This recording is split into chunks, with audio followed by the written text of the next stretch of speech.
What's stopping you from becoming a Catholic? Why can't women become priests? 1-833-288-EWTN. I don't understand why I have to earn salvation. 1-833-288-3986. What's stopping? Why do I need to confess my sins to a priest? What's stopping you? This is Called to Communion with Dr. David Anders on the EWTN Global Catholic Radio Network.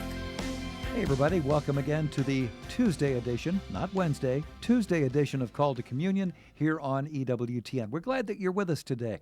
This is a program unlike any other. It is a program for non-Catholic listeners, and we know there are many of you. Legion is the word that springs to mind. Many people will listen to a Catholic radio station trying to figure out, what is the Catholic Church all about? Well, that's what this program is here for you.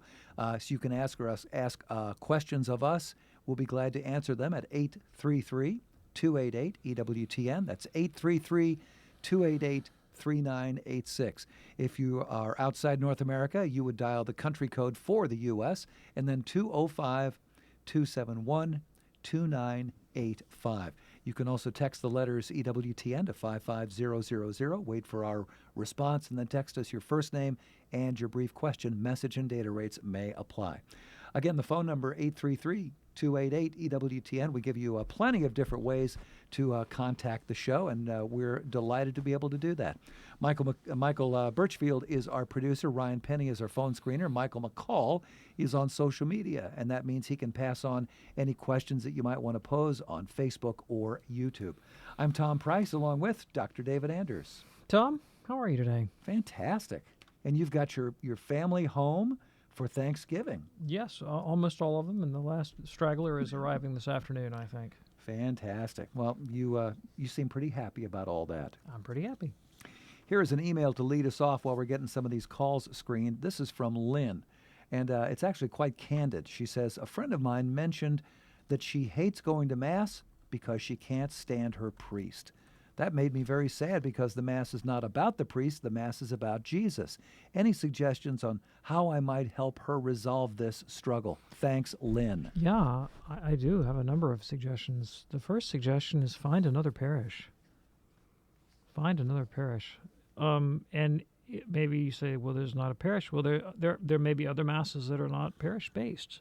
You might even consider, is there a Catholic chaplain in the local hospital who says Mass? Is there a religious community of brothers or religious sisters or priests or something that has Mass in there, or a monastery where there's Mass? I mean, Mass can be said at all kinds of locations other than the parish.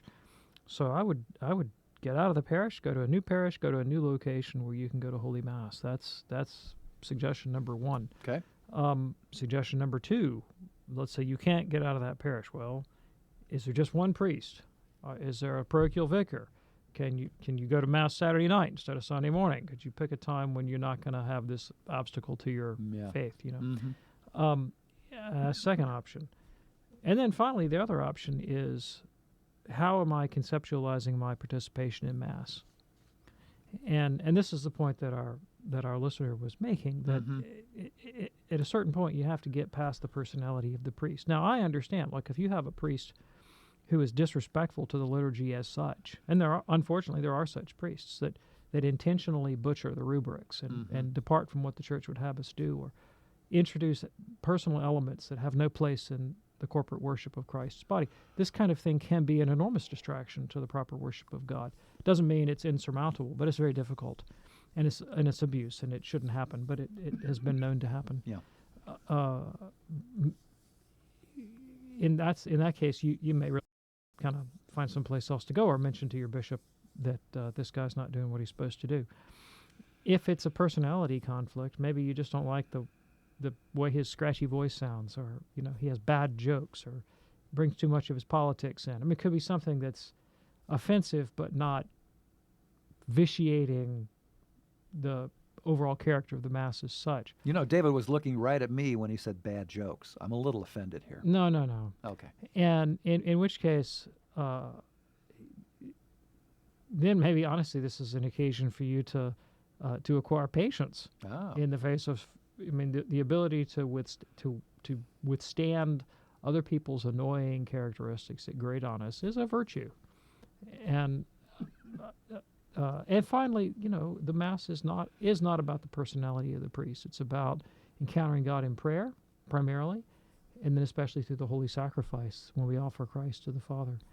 And so can I insulate myself in my own mind a little bit from the character or personality of this priest that's an irritant? And that may be something to strive for as well.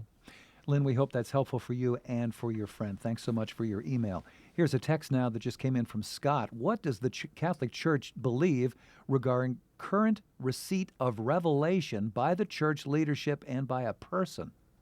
Sure. So there is no more public revelation to be given. Mm-hmm. Christ is the final revelation publicly to the world of God's salvific will, and in him we have a perfect revelation of the mystery of God and of the path to salvation. St. Peter says in his epistle that through the promises of Christ we have all we need for life and godliness. Period. End of paragraph. Don't need anything else. Okay. That deposit of faith given to us by Christ, transmitted by the apostles, handed down through sacred tradition, can be elaborated, can be clarified by the ongoing work of the Church's magisterium, but not in the sense of adding anything to the deposit of faith or to the content of revelation. Just continual clarification of that message and how it should be applied to our day. But that's not an addition to the body of revelation. Can God speak to an individual soul and communicate something that's pertinent to that person? Of course. So it doesn't necessarily have to happen. It's not essential to the Christian life. But let's say, for example, a young man is feeling called to the priesthood, but he's also in love with a young woman. Mm-hmm. And which of these is my vocation? Am I to be a married man? Am I to be a priest? And he goes and lays a fleece out in front of God and says, God, tell me what I'm supposed to do. And all of a sudden, a celestial voice comes from heaven, accompanied by trumpets and angels, and it says, young man, get hitched. And he says, okay, the Lord has told me to marry this young woman. And they do, and the next thing you know, they've got this great happy Catholic family. Or maybe he says, serve me at the altar, or whatever. Sure. Can a thing like that happen? Of course a thing like that can happen. If that happens, does that mean that the universal church has to accept that revelation from God? No, this is a particular thing to a particular soul. And many times people think they hear that kind of revelation, and they're wrong. So we have to be critical and test the Spirit, St. John tells us, to see whether they're really from God. There you go, Scott. Thanks for your text. In a moment, we'll be talking with Laura in Stamford, Connecticut, Joseph in Auburn, Washington, here on Call to Communion. Stay with us.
Coming up tonight on Catholic Answers Live, the first hour, it'll be an open forum Q&A with our own Colin Donovan. And in the second hour, another open forum Q&A with Tim Staples. Check it out tonight at 6 p.m. Eastern right here on EWTN Radio. If you're ready now, let's go to the phones at 833-288-EWTN. We begin with Laura in Stamford, Connecticut, listening on the EWTN app, a free download, I might add. Hey, Laura, what's on your mind today? Thank you so much, gentlemen, for taking my call. Sure. My question is, the passion and death of Jesus Christ, was it God's ordaining or permitting will that occurred? Thank you. I appreciate it. So there's a number of places in sacred scripture and sacred tradition that speak to the question of the predestination of Christ and of his divine mission. One of them would be the second chapter of the book of Acts, verse 23. 22 and 23, when St. Peter says, "Men of Israel, listen to this message. Jesus of Nazareth was a man certified by God to you by miracles, wonders, and signs, which God did among you through him, as you know. He was handed over by God's set plan and foreknowledge, and you, by the hands of the lawless, put him to death by nailing him to the cross." So the passion and resurrection of our Lord is according to God's set plan and foreknowledge from eternity past. The human sin of murdering an innocent man who is the Son of God, God permitted to happen in order to bring about the purposes of his will eternally foreordained. So there is an element of both in the answer to the question. God eternally ordained that Christ would become incarnate, die, and rise again for our salvation.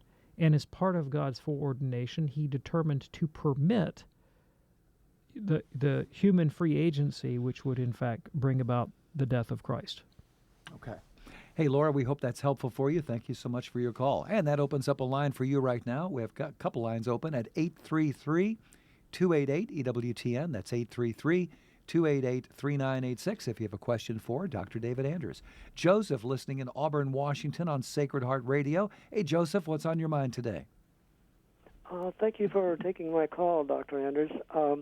I thought I heard you say in an earlier program that the church had an official position on people coming up to receive a blessing at the time of communion instead of receiving communion. And I thought I heard you say that there was an official position against that, and I was wondering if I could find out what that was. If such Yes, I'm trying to find it right now.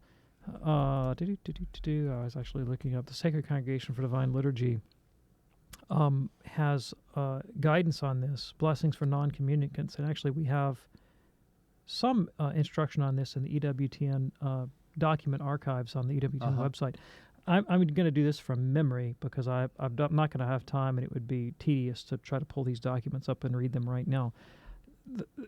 Anyone who goes to Mass receives the blessing. And if you stay to the end of Mass, the priest blesses everybody. Yeah.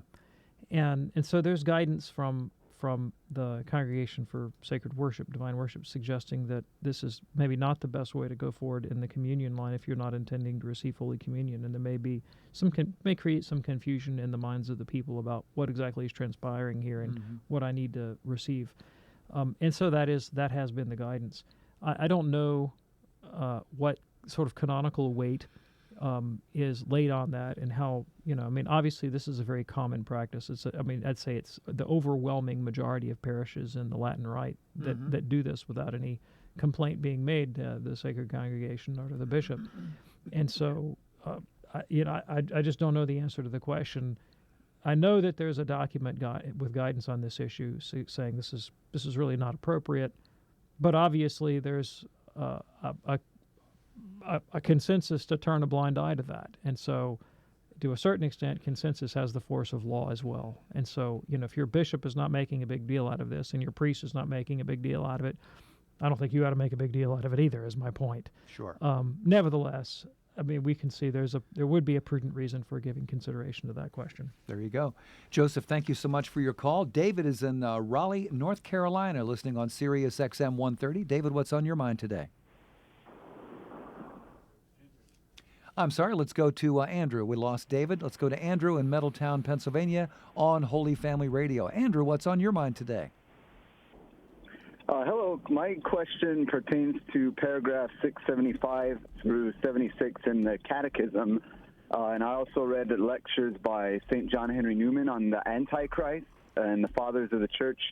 My question pertains to the specific line where the Catechism defines the spirit of Antichrist as a solution to human problems. So if I'm going to be on the lookout to avoid being deceived by the spirit of Antichrist, what does that look like concretely? Sure, thank you. I appreciate it. So, in the book of Revelation, there are a couple places where we have these apocalyptic passages in the New Testament, speaking about the end times. In the Thessalonian correspondence, Paul warns against a man of lawlessness who would come and try to induce people to worship the creator the creature rather than the creator. In the book of Revelation, we have these apocalyptic characters of the beast from the sea and the beast from the earth that seem to be symbols of idolatrous temporal and spiritual power. And in all of these cases, the common denominator seems to be a form of idolatry, the worshiping of something other than God, making an idol either out of the temporal power or abusive spiritual power, and that's what we have to be on the guard for. So, in a modern context, there are ideologies that are reductive of the human person and of our duties towards God, that are destructive of God's glory and the dignity of human people. I remember the Catholic philosopher Dietrich von Hildebrand never ceased to charge the Nazi regime with being a manifestation of the spirit of Antichrist, for instance. One might also think about the grotesque violation of human dignity and freedom that would take place in under the Soviet system, where so many millions were slaughtered and deprived of their right to religious practice and so forth. These kinds of things. And more subtly, one can look within, and I'm not going to name political parties or movements in my own country, but anytime we confront these reductive ideologies that either deny the intrinsic dignity of the human person, the right to life, the right to freedom of worship, and so forth, and in common sense, traditional notions of morality and so forth, we should be suspicious. Now, I'm not one of these people that likes to point fingers and call people the Antichrist. And St. John tells us there have been many Antichrists throughout the age. I think these are more types that recur throughout the course of human history, rather than one singular individual that I need to put my finger on and go, that's the bad guy. Very good. Andrew, thank you so much for your call. It's Call to Communion here on EWTN. Our phone number 833-288-EWTN, 833-288-3986. As a program note here, we will be off on Thanksgiving. We have a wonderful Thanksgiving program for you, a mailbag program, and also a best of Call to Communion on Friday after Thanksgiving. We hope that you and your family have a very blessed Thanksgiving as well. Certainly lots to be thankful for. Let's go to a call now that we received on our listener comment line. This is from Nathan. Hello, my name is Nathan. I'm a Protestant, was raised an atheist. My question is, I'm looking into becoming a Catholic and really feel drawn to that. Who and how would you recommend my research further into it besides on my own? A priest or whom, and how would I go about finding that individual? Thank you for your time. Thanks. I really appreciate the question. So this is obviously going to be heavily dependent on where you stand right now. And since I don't know your story, I don't know what you've learned, I don't know what you still need to learn, let me give you some basics that you need to make sure you've covered. It sounds like you're a thoughtful person, a reader. Wouldn't be a bad idea to read the Catechism of the Catholic Church. And if you do decide ultimately to become Catholic and you enter the RCIA program, Rite of Christian Initiation for Adults, the instruction that you give is theoretically supposed to be grounded in the teaching of the Catechism. So, you could save yourself some trouble, read the whole thing yourself. I did that when I was coming into the faith. There are some fundamental statements of Catholic doctrine that are useful manuals, so to speak. One of them is Ludwig Ott's book, Fundamentals of Catholic Dogma. Here's just a list of the dogmas, boom, boom, boom, boom, boom, and the biblical and historical and rational support for them. That's another useful resource. The documents of the Second Vatican Council are tremendously edifying, and fairly comprehensive statement of Catholic belief and practice. Okay. That informs the Catechism and most of the modern practice of the Church. Another good resource. Personally, I can never get enough of the Church Fathers. If you haven't read much around in St. Augustine of Hippo, you can't go wrong reading St. Augustine, St. Thomas Aquinas, for which you might need to get some background, maybe get a couple of books on Thomas before you dive straight in with both feet. But these are two authors that I read in every day, read Augustine, read Thomas all the time. Never cease to return to these well springs of Catholic faith and life. All the doctors of the Church, of course, are edifying. That's why they're doctors. They're outstanding exemplars of Catholic thinking. I think you mentioned, did he mention John Henry Newman? Was that the last call? I think that was the last call. Last call. Anyway, John Henry Newman, not a doctor of the Church, but maybe will be one day. Outstanding 19th century English theologian. In terms of who are some living people you might consider studying with, you could do a lot worse than listening to EWTN. That's right. And look at our programming, and we have a tremendous both document and audio and visual archives on every topic you could possibly imagine by reputable authorities within the Catholic space. It's got to be one of the biggest. It's really good. Yeah. I myself am kind of a geek out fan of the Thomistic Institute. If you want sort of the higher end stuff, and that's not a ministry of EWTN, it's a ministry of the Dominicans of the Eastern Province here in the United States, and they have many hundreds of podcasts online. Institute for Catholic Culture from Arlington Diocese, another good electronic resource. If you're looking for real live people that you can sit and talk to, well, you can always begin to investigate the resources at your parish.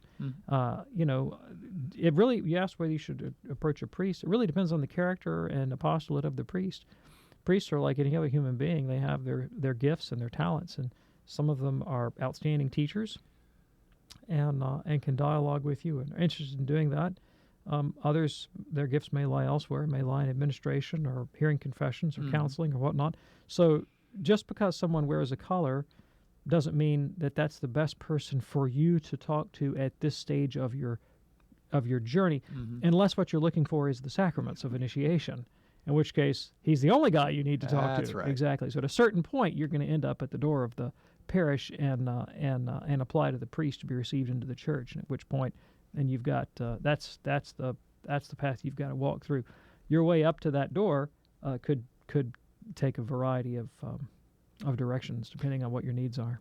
Nathan, thanks so much for leaving a call there on our listener comment line, which is open 24/7 at 205-795-5773. Meanwhile, here on the live radio show, our phone number is 833-288-EWTN. That's 833-288-3986. Let's do an email here from Andre in Trinidad. Andre says, I often read the Psalms for daily prayer. Some of them call down curses on enemies. In light of Christ's teaching to love our enemies, I often sidestep those Psalms. A priest once told me that the Psalms represent our deepest human feelings before God. Could you please help me navigate how I should approach these in my prayers? Also, where does the phrase vain repetitions come from? Does the daily recital of the Psalms or the Lord's Prayer suggest that this translation is amiss? Thanks, Andre. Thanks. So we're talking about the imprecatory Psalms. That's a technical term for these Psalms that call down vengeance upon one's enemies. There are a couple of ways you could handle the imprecatory Psalms. The Church has always read the Psalms allegorically as the prayers of Christ, and in Christ, the prayers of his bride and his body, which is the Church. And in other words, so the Church spiritualizes Psalms that were written in the context of ancient Israel in a monarchical society dealing with the conquest of armies and these kinds of enemies, spiritualizes this, allegorizes this to be seen as prayers of the Messiah, and in him his body, which is the Church. And Christ, we are told in the New Testament, confronted enemies that were not temporal but spiritual. St. Paul says, our battle is not against flesh and blood, but against the powers and principalities which are in the heavenly realms. And so I think the first application of the Psalms to one's prayer life as a Christian is to see these enemies upon whom we call down curses as the wounds and sins of our own flesh, as well as the temptations that we are confronted with both in culture and society, and also through the malevolent spirits that we call demons, or the devil and his angels, and most appropriate to want to see these things done away with. And sometimes those might be, actual intelligent agents like the demonic spirits, but they also might be those unconscious forces in culture that would draw us away from our true good and seek to devalue or diminish the human person. And we should, of course, want to see the destruction of those forces, and should battle against them in the work for social justice and for truth and for true religion and all the rest. I think that there are other times when it might not be inappropriate, even to take them in a more literal sense. So, for example, if you were, earlier in the show, we had an opportunity to discuss Dietrich von Hildebrand.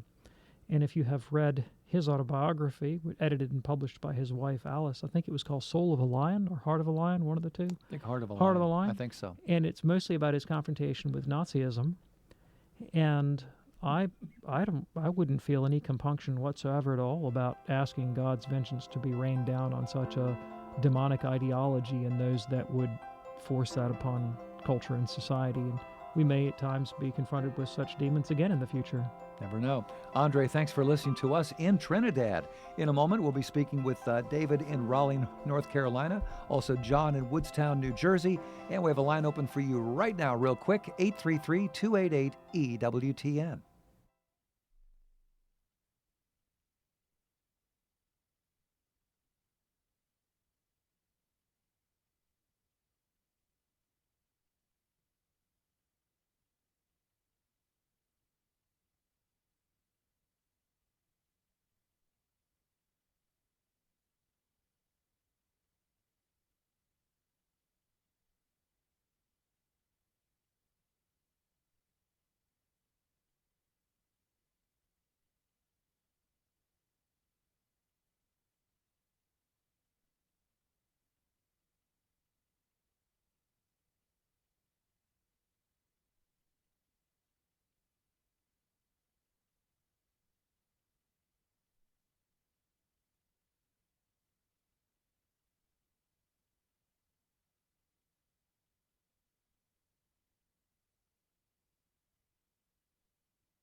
It's EWTN's Call to Communion, and we are delighted to have you with us today, answering questions with Dr. David Anders. Let's get back to the phones here at 833-288-EWTN.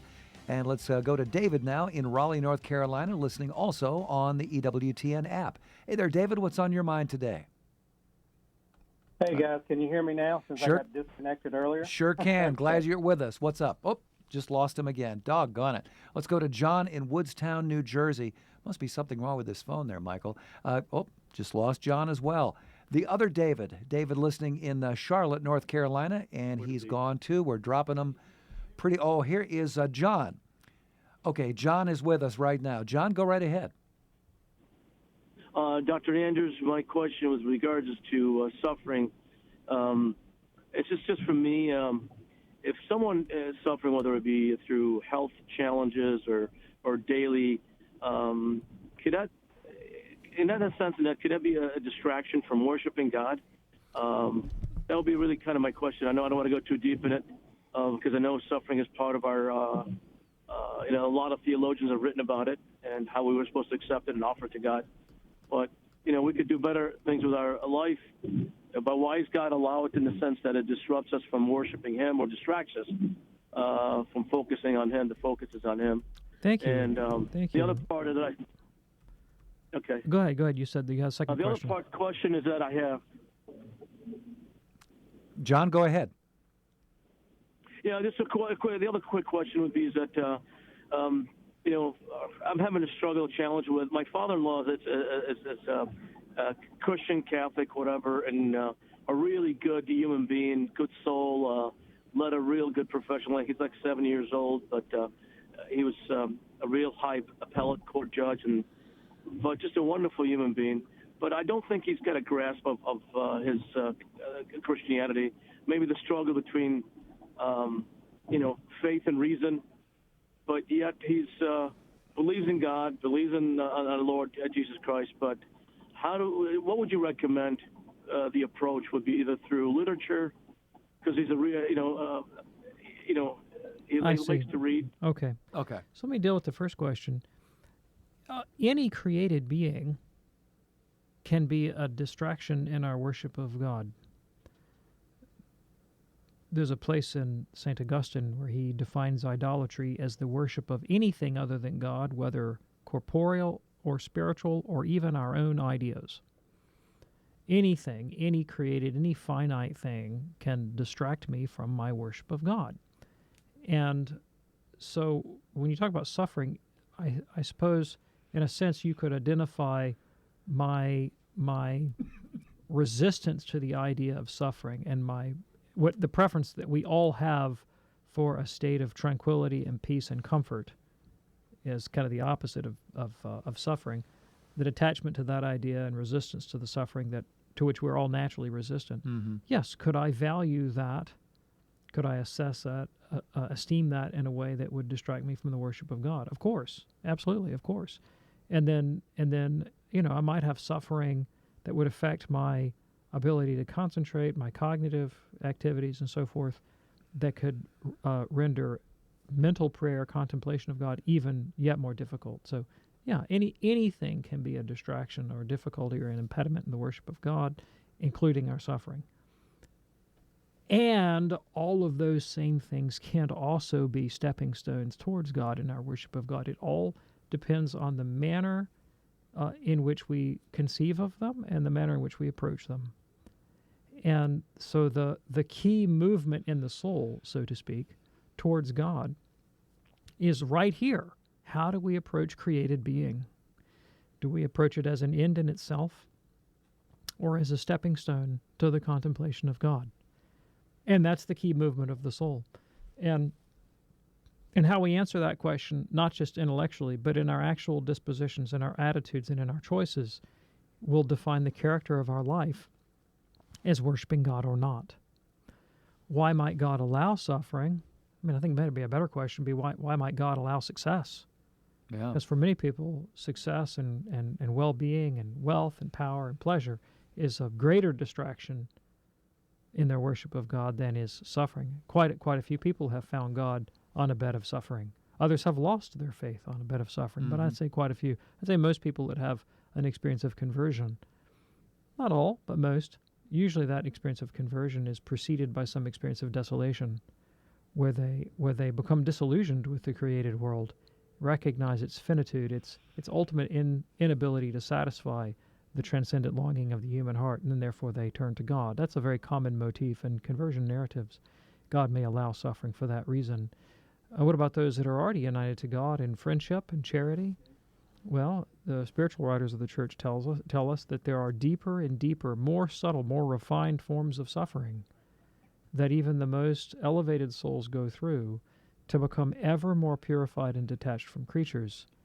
The deepest internal crucifixion, spiritual writers call, St. John of the Cross calls, the dark night of the soul. Many people think that means depression. That's not what it means. It means the loss of any sensible or even ideational grasp of the reality of God and a moving towards an utterly absent and completely dark God, one that I have no experience of at all, but in pure faith alone I move towards that God who has deprived me of any consolation at all in the spiritual life And it's for those who reach that state, I do not speak from experience, it is described as an experience of enormous suffering. It is a real crucifixion of spirit. Sure. But often precedes that final union of the soul with God in perfect charity. So suffering is an unavoidable part of the spiritual path towards God. How we approach it, whether we receive it from God's hands as the Blessed Virgin Mary, who said, "Be it done to me according to thy word," or whether we rail against it, will determine the character of our spiritual life and ultimately our relationship to God. With respect to your father-in-law, senior citizen, older fellow, appellate judge, smart guy, intellectual, believes in God, maybe doesn't relate to his faith too well, think perhaps this is due to failure to really grasp the reconciliation of faith and reason. That provides a stumbling block for him to entering more deeply in the experience of his faith. How to approach him? Well, that depends on your skill set, your relationship with him. If you're an intellectual who's well read in the tradition and you can engage in dialectic in a non-offensive way that would draw him out, by all means have those conversations. If you don't think that's your aptitude, don't have that as a skill set. Don't have that kind of relationship with him.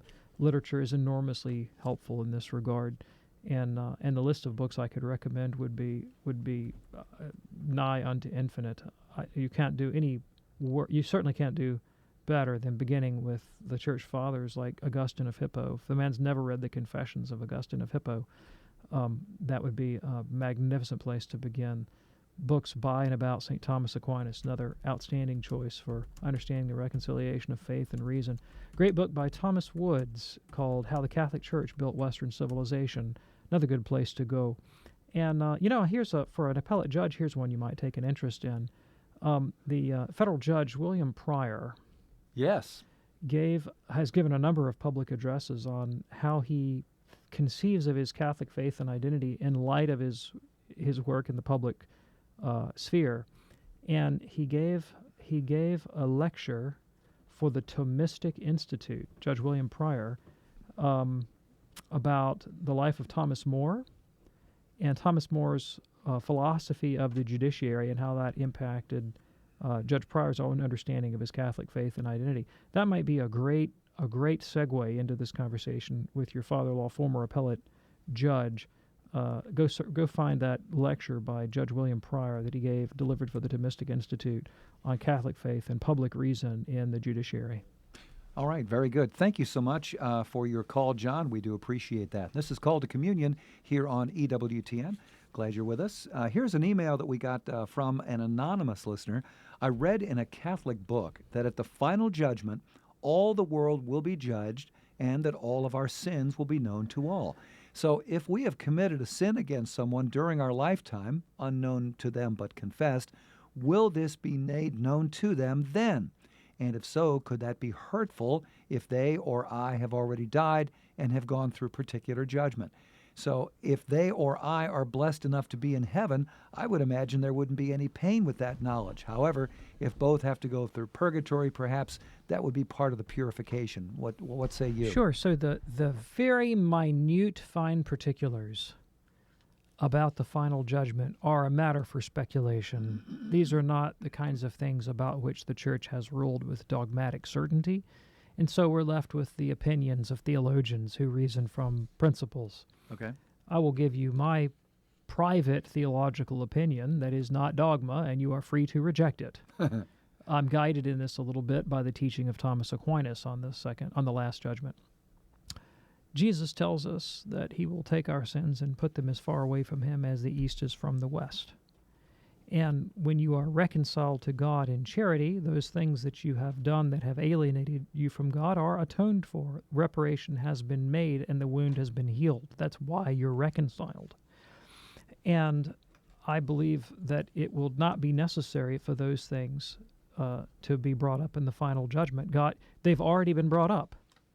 Ideally, they've been brought up in the context of the confessional, which is standing in front of God's tribunal. So they've been judged. They've already been brought to light in the confessional. And they've been judged, they've been repented for, and reparation has been made for them. So boom, they're gone. This is my opinion how this works. Sure, They're gone, out of there. there may be things that you have not confessed, perhaps venial sins, for which you have not done reparation, for which you have not examined your conscience with sufficient clarity. I believe those things will be brought up. Needless to say, sins that have not been dealt with in the form of the confessional, that haven't been repented for, that haven't had reparation made, those things will be brought up. But also remember that the final judgment is not just a list of our sins and faults, but also our glorification for our virtues. And why is there a final judgment at all? It's not for God's benefit. It's part of the salvation that we look forward to.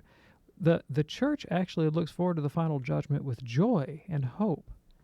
And in particular, think about the lives of the martyrs.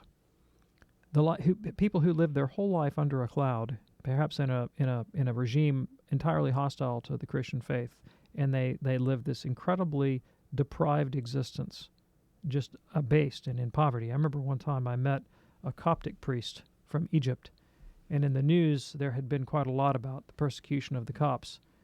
And I mentioned to him, I've been reading the news, I see you guys have been having a rough time recently. And he said, oh yeah, it's been going on for about 1,000 years. Imagine if that your community has lived this kind of ostracized, second-class existence for so many centuries, and you've put up with it patiently, guided by the theological virtue of hope. Well, in such an environment, looking forward to the resurrection of the dead and the final judgment, one of the things you're going to look forward to is when God finally stands in front of the world and says, hey, you know those guys you were beaten up on for 1,000 years? They're actually the good guys in this story. Oops. And the vindication of the righteous is part of the purpose of the final judgment. And so the righteous will be vindicated and they'll rejoice. Beautiful. Appreciate that. Thank you so much. And this is Called to Communion here on EWTN. We'll get back to the phones and the emails in just a moment here. I want to tell you a quick word here about Church Pop, which I think is fantastic. It is a lot of fun, easy to navigate, and something you should check out. As David was speaking there, I just went to churchpop.com. First two things that jumped out at me. Number one, Stephen Colbert recites the Nicene Creed to atheist Ricky Gervais on The Late Show. Okay, I think I'm going to want to read that. And what about this one? What Marvel Comics co-creator Stan Lee believed about God, religion, and the afterlife. I think I'm going to want to read that one as well. So if you want to check it out, go to churchpop.com, churchpop.com. You could also find it on Snapchat and Instagram. There you go. Church Pop, it's a very cool division of EWTN Radio. Let us go now to line 3 and talk with David in Charlotte, North Carolina. David is probably the most patient guy I know. Once, twice, 3 times on the air. David, what's on your mind today? Yes, I had, can you hear me okay? Yes, go right ahead. Okay. I had a chance to visit with my nephew this weekend and come to find that he doesn't fully believe in God. He sort of a little bit stuck in the New Age, what comes around goes around karma type of thing. Won't even acknowledge God. Sees no need to have a relationship with God. So rather than me hitting him over the head with a 600-page Bible, I was hoping Dr. Anders could recommend a book that would possibly, Faith and Reason, something that would be an interesting read and at least open the door. Oh, I got all kinds of books. Yeah, sure. A lot depends on the character of your nephew and the kind of reading he might do and whether he's a serious reader or a casual reader or not a reader at all.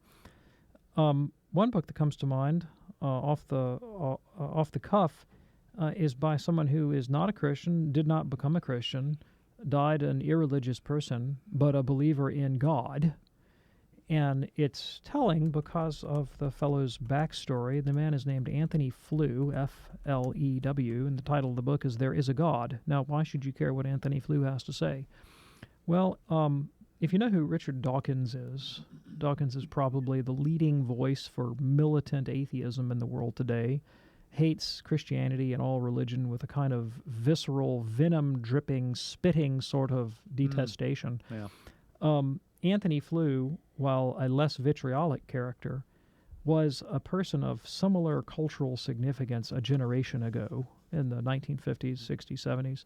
he would have been a leading voice internationally for atheism as a philosopher. And I said his approach wasn't so vitriolic, but it was definitely deeply held. Yeah.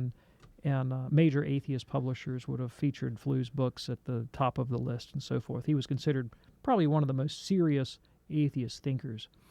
And towards the end of his life, he encountered simply philosophical arguments. I mean, he didn't have any bottom of the whiskey barrel, deathbed conversions. Wasn't that kind of a thing. It was just philosophical arguments that he had never considered before. He'd spent his whole life refuting the wrong set of arguments. Oh. He encountered, basically, I think it was through the research of one of his grad students who brought to his attention some classical treatments of the question that he had not previously, that he'd given short shrift to. Mm-hmm.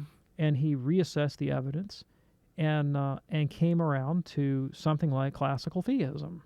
And he wrote a book about it called There Is a God. Now, if you read Flu's book, he's not going to actually give you a detailed description of the arguments that persuaded him to change his mind. What he gives you instead is a narrative of his own intellectual autobiography leading up to his change of mind. Okay.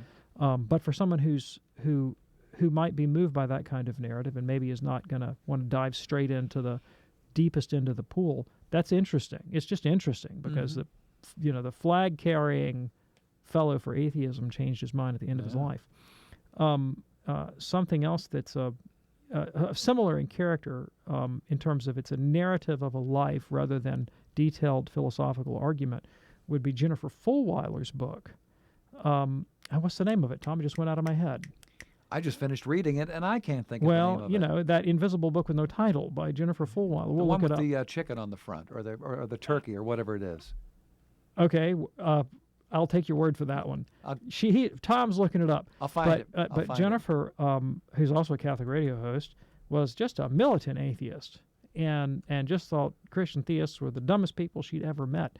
And I think, if memory serves me correct, by being one of those atheist trolls in comment boxes on the internet. One Beautiful Dream. No, the other one. Oh, the other one. She's got another book. All right. Maybe something like An Atheist Finds God. Something other than God. That's the one. Basically, she was one of those atheist trolls in comment boxes, and she engaged with theistic believers about their belief. And she noticed that one set of commenters seemed to have consistently rational, well thought out, informed and sort of humanly sensitive answers. And she hadn't been able to identify them by any other characteristic other than that virtue. And then when she sort of collated them all together and tried to see what those commenters have in common, she discovered those were the Catholics. Those were the Catholics. They engaged these questions in a unique way, and that led her into a deeper exploration of the Catholic philosophical tradition and ultimately into an act of faith, and she became a Catholic. And she tells that whole story in her book, Something Other Than God. I really think that there's an article you should read by Edward Feser, F-E-S-E-R, and it's entitled The Road from Atheism. Feser is a very sophisticated, extremely articulate, modern analytic philosopher who came up as an atheist, studied as an atheist, and began to teach in public universities as an atheist. And because philosophy of religion is part of the curriculum, he began to teach that subject.